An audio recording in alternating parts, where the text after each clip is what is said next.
एक ऐसा राजा जिसने धरती को मारने के लिए अपना धनुष उठा लिया और धरती एक गाय बनकर पूरे ब्रह्मांड में भागने लगी। आखिर क्यों? कहानी शुरू होती है राजा वेन से।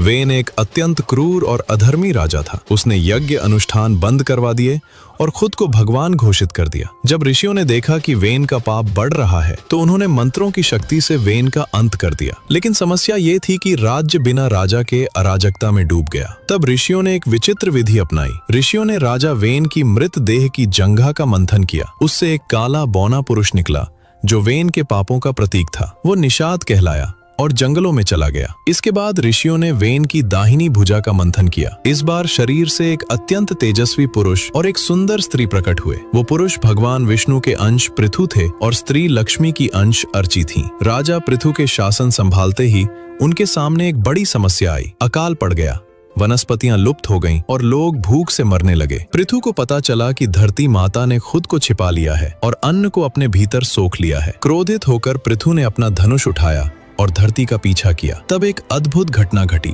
राजा के क्रोध से बचने के लिए धरती ने एक गाय का रूप धारण किया और ब्रह्मांड में भागने लगी। अंततः पृथु ने उन्हें पकड़ लिया। गाय रूपी धरती ने कहा, हे राजन, यदि आप मुझे मार देंगे तो आपकी प्रजा कहाँ रहेगी? मैंने अन्न इसलिए छिपाया क्योंकि अधर्मी लोग उसका दुरुपयोग कर रहे थे। पृथु ने तब धरती को अपनी पुत्री के रूप में स्वीकार किया और उसे दुहा। उन्होंने स्वयंभुव मनु को बछड़ा बनाया और धरती से दूध के रूप में वे सभी औषधियां, अन्न और रत्न निकाले जो जीवन के लिए जरूरी थे। राजा पृथु ने उसे जीवन दान दिया और एक पिता की तरह उसकी रक्षा की। इसीलिए इस ग्रह का नाम पड़ा पृथ्वी। उन्होंने हमें सिखाया कि प्रकृति को नष्ट मत करो, उसे एक गाय की तरह पोषण दो, तभी वो हमें जीवन देगी। जय माता दी।